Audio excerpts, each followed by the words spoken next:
ಒಬ್ಬೊಬ್ಬರು ಒಂದೊಂದು ಥರ ಎಗ್ ಬಿರಿಯಾನಿ ಮಾಡ್ತಾರೆ. ಆದರೆ ನಾನಂತೂ ಪಕ್ಕಾ ನಾಟಿ ಸ್ಟೈಲಲ್ಲಿ ಈ ರೀತಿ ಎಗ್ ಬಿರಿಯಾನಿ ಮಾಡಿದ್ದೀನಿ. ತುಂಬಾ ರುಚಿಯಾಗಿರುತ್ತೆ. ತಿಂದವರಂತೂ ಮತ್ತೆ ಮತ್ತೆ ಕೇಳಿ ಹಾಕಿಸ್ಕೊತಾರೆ, ಅಷ್ಟು ರುಚಿಯಾಗಿರುತ್ತೆ. ತುಂಬಾ ಸಿಂಪಲ್ ರೆಸಿಪಿ, ಈಸಿಯಾಗಿ ಮಾಡ್ಬೋದು. ಬನ್ನಿ ಹೇಗೆ ಮಾಡೋದು ಅಂತ ನೋಡೋಣ. ಮೊದಲಿಗೆ ಒಂದು ಪಾತ್ರೆನ ತಗೊಳ್ಳಿ. ಪಾತ್ರೆ ತಗೊಂಡು ಇಲ್ಲಿ ನಿಮಗೆ ಅಕ್ಕಿ ಎಷ್ಟು ಬೇಕಷ್ಟು ಅಂದರೆ ನಾನಿಲ್ಲಿ 1.5 ಕಪ್ ಆಗುವಷ್ಟು ಬಾಸುಮತಿ ಅಕ್ಕಿನ ತಗೊಂಡಿದ್ದೀನಿ. ನೀವು ಜಾಸ್ತಿ ಮಾಡೋದಾದರೆ ಜಾಸ್ತಿ ಕ್ವಾಂಟಿಟಿಯಲ್ಲಿ ಹಾಕ್ಕೊಂಡು ಈ ರೀತಿ ರೆಸಿಪಿನ ಮಾಡ್ಕೊತೀನಿ.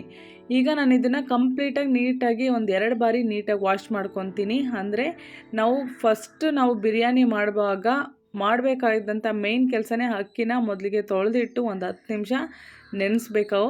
ಈಗ ನಾನು ನೀಟಾಗಿ ಒಂದು 2 ಬಾರಿ ವಾಶ್ ಮಾಡಿಕೊಂಡು ಇದನ್ನು ಒಂದು 2 ಗ್ಲಾಸಷ್ಟು ನೀರು ಹಾಕ್ಕೊಂಡು ನೀಟಾಗಿ ಒಂದು 10 ನಿಮಿಷ ನೆನೆಸ್ಕೊಳ್ಳೋದಕ್ಕೆ ಬಿಡ್ತೀನಿ. ನಂತರ ನಾವು ಬೇರೆ ಕೆಲಸನ ಮಾಡ್ಕೋಬೇಕು. ಇವಾಗ ನಾನು ಸೈಡಿಗೆ ಇಟ್ಕೊಂಡು ಇದನ್ನು ನಂತರ ಇದಕ್ಕೊಂದು ಮಿಕ್ಸಿ ಜಾರ್ ತೊಗೊತಿದ್ದೀನಿ. ಇದನ್ನು ಮಸಾಲೆ ರುಬ್ಕೊಳ್ಳೋದಕ್ಕೆ ನಾನು ಮೀಡಿಯಮ್ ಸೈಜ್ ಮಿಕ್ಸಿ ಜಾರ್ ತೊಗೊಂಡು ಇದಕ್ಕೆ ಒಂದು 5 ಪೀಸ್ ಆಗೋಷ್ಟು ಶುಂಠಿ, ಹಾಗೆ 1 ಇಡಿ ಆಗೋಷ್ಟು ಬೆಳ್ಳುಳ್ಳಿ, ಕರೆಕ್ಟ್ ಮೆಜರ್ಮೆಂಟ್ ಪ್ರಕಾರ ತೋರಿಸ್ತೀನಿ, ಈ ರೀತಿ ಮಾಡ್ಕೊತೀನಿ. ಹಾಗೆ ಇದಕ್ಕೆ 1 ಇಡಿ ಆಗೋಷ್ಟು ಸಾಂಬಾರು ಸೊಪ್ಪು, ಹಾಗೆ 1 ಇಡಿ ಆಗೋಷ್ಟು ಪುದೀನನ ಹಾಕ್ಕೊಳ್ಳಿ. ಇದು ಸಣ್ಣಗೆ ರುಬ್ಕೋಬೇಕಲ್ವಾ, ಹಾಗಾಗಿ ಇದಕ್ಕೆ ಒಂದು ಅರ್ಧ ಸ್ಪೂನ್ ಆಗುವಷ್ಟು ಉಪ್ಪು ಹಾಕ್ಕೊಳ್ಳಿ, ಬೇಗ ನುಣ್ಣಗಾಗುತ್ತೆ. ಹಾಗೆಯೇ ರುಬ್ಕೊಳ್ಳೋದಕ್ಕೆ ಎಷ್ಟು ಬೇಕಷ್ಟು ನೀರನ್ನ ಹಾಕ್ಕೊಂಡು ಫೈನ್ ಪೇಸ್ಟ್ ಮಾಡ್ಕೊಳ್ಳಿ. ಅಂದರೆ ಎಷ್ಟು ಸಾಫ್ಟ್ ಆಗುತ್ತೋ ಅಷ್ಟು ಸಾಫ್ಟಾಗಿ ರುಬ್ಕೋಬೇಕಾಗತ್ತೆ. ನೋಡಿ, ನಾನು ಈ ರೀತಿ ಸಾಫ್ಟಾಗಿ ರುಬ್ಬಿಟ್ಕೊಂಡಿದ್ದೀನಿ. ಇದನ್ನು ಸೈಡಿಗೆ ಇಟ್ಕೊತೀನಿ. ನಂತರ ಗ್ಯಾಸ್ ಮೇಲೆ ಒಂದು ಕುಕ್ಕರ್ನ ತೊಗೊಳ್ಳಿ. ನಾನಿಲ್ಲಿ 5 ಲೀಟ್ರದ್ದು ಕುಕ್ಕರ್ ತೊಗೊಂಡಿದ್ದೀನಿ. ಗ್ಯಾಸ್ ಆನ್ ಮಾಡ್ಕೊಂಡಿದ್ದೀನಿ. ಇದಕ್ಕೆ ನಾನು 1 ಸ್ಪೂನ್ ಆಗುವಷ್ಟು ಬೆಣ್ಣೆನ ಹಾಕ್ಕೊತಾ ಇದ್ದೀನಿ. ಬೆಣ್ಣೆ ಅಥವಾ ತುಪ್ಪ ಯಾವುದನ್ನಾದರೂ ಹಾಕ್ಕೊಳ್ಳಿ, ಟೇಸ್ಟ್ ತುಂಬಾ ಚೆನ್ನಾಗಿರುತ್ತೆ. ಹಾಗೆ ಒಂದು 3ರಿಂದ 4 ಟೇಬಲ್ ಸ್ಪೂನ್ ಆಗುವಷ್ಟು ಎಣ್ಣೆ. ಬಿರಿಯಾನಿಗಳಿಗೆ ಎಣ್ಣೆ ಜಾಸ್ತಿ ಇದ್ರೇ ಚೆಂದ. ಇದು ಚೆನ್ನಾಗಿ ಬಿಸಿಯಾಗಿ ಬೆಣ್ಣೆ ಎಲ್ಲ ಕರಗಬೇಕು. ಆ ರೀತಿ ಒಂದು ನಿಮಿಷ ಚೆನ್ನಾಗಿ ಬಿಡಿ. ನಂತರ ಇದಕ್ಕೆ ಸೇಮ್ ಮಸಾಲ ಸ್ಪೈಸಸ್ಗಳು ನಾವು ಏನೇನು ಹಾಕ್ತೀವಿ, ಪಲಾವ್ ಎಲೆ, ಸೋಂಪು, ಚಕ್ಕೆ, ಲವಂಗ, ಏಲಕ್ಕಿ, ಕಸ್ತೂರಿ ಮೇಥಿ ಹಾಕ್ಕೊಂಡು ಫ್ಲೇವರ್ ಬಿಡೋ ತನಕ ಚೆನ್ನಾಗಿ 1-2 ಸಲ ಮಿಕ್ಸ್ ಮಾಡ್ಕೊಳ್ಳಿ. ನಂತರ ಚೆನ್ನಾಗಿ ಘಮ ಘಮ ಅಂತ ಫ್ಲೇವರ್ ಬಿಡ್ಕೊಂಡಾದಮೇಲೆ ಇದಕ್ಕೆ ಒಂದು 3 ಹಸಿರು ಮೆಣಸಿನ್ಕಾಯಿನ ಈ ರೀತಿ ಮೀಡಿಯಮ್ ಸೈಜಲ್ಲಿ ಹೆಚ್ಚಿಟ್ಕೊಂಡಿರೋದನ್ನು ಹಾಕ್ಕೊಳ್ಳಿ. ಅದನ್ನು ಕೂಡ ಚೆನ್ನಾಗಿ ಫ್ರೈ ಮಾಡಿಕೊಂಡು ನಂತರ ಇದಕ್ಕೆ 3 ಈರುಳ್ಳಿನ ಮೀಡಿಯಮ್ ಸೈಜ್ ಅಂದರೆ ಉದ್ದುದ್ದಕ್ಕೆ ಕಟ್ ಮಾಡಿಕೊಂಡು ಹಾಕ್ಕೊಳ್ಳಿ. ನೋಡಿ, ಈ ರೀತಿ ನಾನು 3 ಈರುಳ್ಳಿನ ಕಟ್ ಮಾಡಿಕೊಂಡು ಹಾಕ್ಕೊತಿದ್ದೀನಿ. ನಾವು ಮೊದಲಿಗೆ ಸ್ಟಾರ್ಟಿಂಗ್ ಮಾಡಬೇಕಾಗಿರೋದು ಮೊಟ್ಟೆನ ಬೇಯಿಸಿ ಇಟ್ಕೊಂಡಿರಬೇಕು. ಆಮೇಲೆ ಬೇಯಿಸಿದ್ರೆ ಆಗೋದಿಲ್ಲ, ಫಸ್ಟೇ ಬೇಯಿಸಿ ನಾವು ಇಟ್ಕೊಂಡಿರಬೇಕು. ಇದಕ್ಕೆ ನಾವು ಈರುಳ್ಳಿ ಚೆನ್ನಾಗಿ ಬೇಗ ಸಾಫ್ಟಾಗಿ ಬೇಯೋದಕ್ಕೆ ಒಂದು ಅರ್ಧ ಸ್ಪೂನ್ ಆಗೋವಷ್ಟು ಪುಡಿ ಉಪ್ಪನ್ನ ಹಾಕ್ಕೊಂಡು ಮಿಕ್ಸ್ ಮಾಡ್ಕೊಳ್ಳಿ.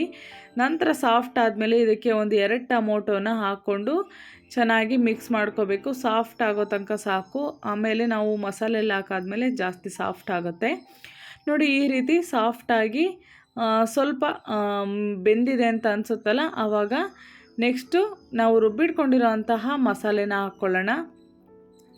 ಮಸಾಲೆನೂ ಅಷ್ಟೇ ಸ್ವಲ್ಪ ಕಲರ್ ಚೇಂಜ್ ಆಗಬೇಕು, ಅಲ್ಲಿವರೆಗೂ ಚೆನ್ನಾಗಿ ಹಸಿ ಸ್ಮೆಲ್ಲೆಲ್ಲ ಹೋಗೋವರೆಗೂ ಫ್ರೈ ಮಾಡ್ಕೋಬೇಕು. ನೋಡಿ, ಈ ರೀತಿ ಚೆನ್ನಾಗಿ ಮಿಕ್ಸ್ ಮಾಡ್ಕೊಳ್ಳಿ. ತಳ ಹಿಡಿದಿರೋ ರೀತಿ ಮಿಕ್ಸ್ ಮಾಡ್ಕೊತಾ ಇರಬೇಕು. ಸ್ವಲ್ಪ ಕಲರ್ ಚೇಂಜ್ ಆಗಿ ಮಸಾಲೆದು ಎಣ್ಣೆ ಬಿಡ್ಕೋಬೇಕು, ಆ ರೀತಿ ನಾವು ಮಿಕ್ಸ್ ಮಾಡ್ಕೊತಾ ಇರಬೇಕು. ನೋಡಿ, ಇವಾಗ ಎಣ್ಣೆ ಎಷ್ಟು ಚೆನ್ನಾಗಿ ಬಿಡ್ಕೊಂಡಿದೆ ಅಂತ ಈ ರೀತಿ ನಾವು ಮಿಕ್ಸ್ ಮಾಡ್ಕೊತಾ ಇರಬೇಕು. ನಂತರ ಇದಕ್ಕೆ ಒಂದು 1/4 ಟೀ ಸ್ಪೂನ್ ಆಗೋವಷ್ಟು ಅರಿಶಿನ ಪುಡಿ. ನಾವಿಲ್ಲಿ ಖಾರಕ್ಕೆ 1 ಸ್ಪೂನ್ ಅಚ್ಕಾರದ ಪುಡಿ, 1.5 ಸ್ಪೂನ್ ಧನಿಯಾ ಪುಡಿ, ಅರ್ಧ ಸ್ಪೂನ್ ಎಗ್ ಮಸಾಲ, ಹಾಗೆ 1/4 ಸ್ಪೂನ್ ಗರಂ ಮಸಾಲಾನ ಹಾಕ್ಕೊಂಡಿದ್ದೀನಿ. ನೀವು ಎಗ್ ಮಸಾಲ ಇಲ್ಲ ಅಂದರೆ ಚಿಕನ್ ಮಸಾಲಾನಾದರೂ ಹಾಕ್ಕೋಬೋದು. ಹಾಗೆ 1-2 ಟೇಬಲ್ ಸ್ಪೂನ್ ಆಗುವಷ್ಟು ಗಟ್ಟಿ ಮೊಸರನ್ನ ಹಾಕ್ಕೊಂಡು ಚೆನ್ನಾಗಿ ಮಿಕ್ಸ್ ಮಾಡ್ಕೊತಾ ಇದ್ದೀನಿ. ಮೊಸರು ಹಾಕೋದ್ರಿಂದ ಅನ್ನ ಹುಡಿ ಹುಡಿಯಾಗಿ ಬರುತ್ತೆ, ಹಾಗೆ ಟೇಸ್ಟ್ ಕೂಡ ಚೆನ್ನಾಗಿರುತ್ತೆ. ಅದಕ್ಕೋಸ್ಕರ ನಾನು ಮೊಸರನ್ನ ಹಾಕ್ಕೊತಾ ಇದ್ದೀನಿ. ಇವಾಗ ನಾವು ಮಸಾಲೆ ಹಾಕ್ಕೊಂಡಿದ್ದೀವಲ್ಲ, ಅದೆಲ್ಲ ಹಸಿ ಸ್ಮೆಲ್ ಹೋಗಬೇಕು, ಅಲ್ಲಿವರೆಗೂ ಸ್ವಲ್ಪ ಕಲರ್ ಚೇಂಜ್ ಆಗಬೇಕು, ಅಲ್ಲಿವರೆಗೂ ಮಿಕ್ಸ್ ಮಾಡ್ಕೊಳ್ಳಿ. ನೋಡಿ, ಈ ರೀತಿ ಕಲರ್ ಚೇಂಜ್ ಆಗಿದೆ. ಇವಾಗ ನಾನು ಅಕ್ಕಿ 1.5 ಕಪ್ ತೊಗೊಂಡಿದ್ನಲ್ಲ, ನಾನೀಗ 2.25 ಕಪ್ಪಷ್ಟು ನೀರನ್ನ ತೊಗೊತಾ ಇದ್ದೀನಿ.